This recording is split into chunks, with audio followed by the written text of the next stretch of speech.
तो ये लोग नीतीश कुमार के इर्द गिर्द जो बैठे हुए हैं उनका लाभ उठा रहे हैं और अपना हित साध रहे हैं, पैसा लूट रहे हैं, अपने परिवार के लोगों को इन जगहों पर भेज रहे हैं। इसी तरह तेजस्वी यादव को नीतीश कुमार में विकास पुरुष दिख रहा था, अब बता रहे हैं कि नीतीश कुमार की वजह से ही बिहार में बड़ा खराबी है। उस समय तो आपको मजा आ रहा था क्योंकि डीके बॉस के साथ साथ आप भी मलाई खा रहे थे।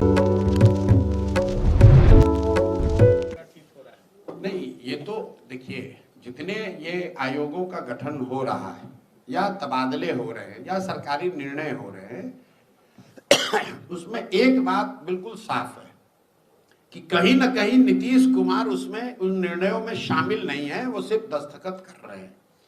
क्योंकि ये सब कुछ नीतीश कुमार जी की जो 20 साल की राजनीति करने की शैली रही है, जो राजनीति और सरकार चलाने का उनका तरीका है, उससे उलट हो रहा है। नीतीश कुमार ने कभी राजनीतिक गतिविधियों पर, रैलियों पर रोक नहीं लगाई। पहली बार ऐसा हो रहा है कि विपक्षी पार्टियों को रैली करने में, सभा करने में, राजनीतिक कार्यक्रम करने में तकलीफ आ रही है, उनको प्रशासन परेशान कर रहा है, उनको परमिशन नहीं दे रहा है। वो चाहे हम लोग का कल्याण बिहार न जाने देना हो या राहुल गांधी को दरभंगा में न जाने देना हो। दूसरी बात, जितने तरह के तबादले हो रहे हैं, आप खुलेआम सुन रहे हैं कि बिहार में छोटे से छोटे पद पर भी 20 लाख, 30 लाख, 50 लाख रुपया का दुकान खुला हुआ है, पैसा दीजिए, ट्रांसफर कराइए। तीसरी बात, आप जो देख रहे हैं आयोग वगैरह में जो नियुक्तियां हो रही हैं, ये सब परिवारों के लोग हैं। और ये किनके परिवार के लोग हैं? वही 4-5 लोग हैं जिन पर ये आरोप है कि ये नीतीश कुमार जब शारीरिक मानसिक तौर पर थक गए हैं, मानसिक तौर पर अस्वस्थ हो गए हैं, उनको पता नहीं चल रहा है कि क्या हो रहा है, तो ये लोग नीतीश कुमार के इर्द गिर्द जो बैठे हुए हैं उनका लाभ उठा रहे हैं और अपना हित साध रहे हैं, पैसा लूट रहे हैं, अपने परिवार के लोगों को इन जगहों पर भेज रहे हैं। तो ये बात कौन किस आयोग में गया इतना महत्वपूर्ण नहीं है। बिहार की जनता के लिए महत्वपूर्ण ये है कि कहीं ना कहीं नीतीश कुमार, जो मैं बात पिछले 3 महीने से कह रहा हूं, मानसिक शारीरिक तौर पर स्वस्थ नहीं है, जिसकी वजह से ये सब चीज हो रहा है। केंद्रीय मंत्री ललन सिंह ने यह आरोप लगाया कि तेजस्वी यादव उल्लूर जुल्लूर अनाप शनाप बोल रहे हैं ताकि बिहार में उन्हें कोई नहीं पूछा है। तो ये लल्लन जी और तेजस्वी यादव के बीच का मामला है। लल्लन जी और तेजस्वी यादव मिलकर ही तो अभी सरकार चला रहे थे। अभी लोकसभा चुनाव से पहले यही लल्लन जी तो जनता दल यूनाइटेड के अध्यक्ष थे। ये और इनके नेता नीतीश कुमार तेजस्वी यादव को बिहार का भविष्य बता रहे थे और अभी उनको लग रहा है कि वो उलूल जुलूल बतिया रहे हैं। उसी तरह तेजस्वी यादव को नीतीश कुमार में विकास पुरुष दिख रहा था, अब बता रहे हैं कि नीतीश कुमार की वजह से ही बिहार में बड़ा खराबी है। आप जरा सुनिए, ये तेजस्वी यादव कह रहा है कि डीके बॉस कौन है, डीके टैक्स लग रहा है बिहार में।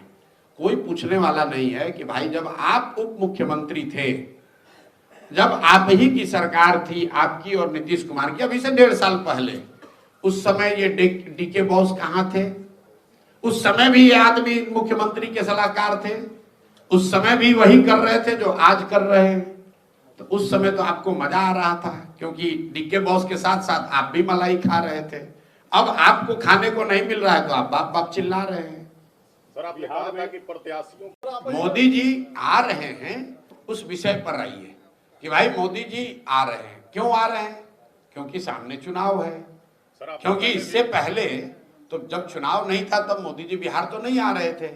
बड़ी बात यह है कि जब वो आ रहे हैं जसौली में, तो जो सभा आयोजित की जा रही है उसमें बिहार सरकार का, बिहार की गरीब जनता का कितना रुपया खर्च किया जा रहा है, बड़ी बात यह है। बड़ी बात यह है कि क्या उस रैली में मोदी जी इस बात का जवाब देंगे कि 2015 में आरा में जिस 1,25,000 करोड़ रुपए के पैकेज की उन्होंने बात कही थी, क्या 15 के बाद उन्होंने पैसा, वो पैकेज बिहार को दिया या नहीं दिया? क्योंकि केंद्र में और राज्य में दोनों जगह मोदी जी की एनडीए की सरकार है। तो अगर मोदी जी ने पैसा भेजा तो पैसा गया कहां?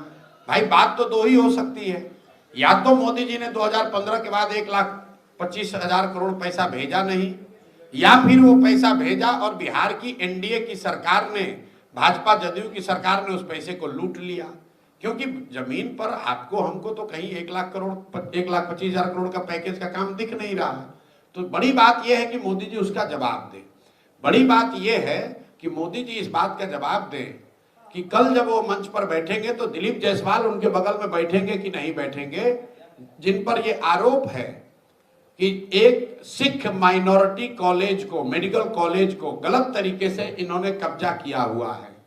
मोदी जी को इस पर जवाब देना चाहिए कि उनके पार्टी के राज्य के अध्यक्ष दिलीप जायसवाल जिस कॉलेज में कभी क्लर्क होते थे, आज उस कॉलेज के वो मालिक हैं, कैसे बन गए। और उस कॉलेज में जो सिखों के सिख माइनॉरिटी एक्ट के तहत जिस कॉलेज की स्थापना की गई है, उसका मालिकाना हक दिलीप जायसवाल के पास कैसे है। और वो अगर प्रधानमंत्री के बगल में बैठेंगे तो उस पर प्रधानमंत्री को बोलना चाहिए कि भाई किस आधार पर उनका चयन किया गया है।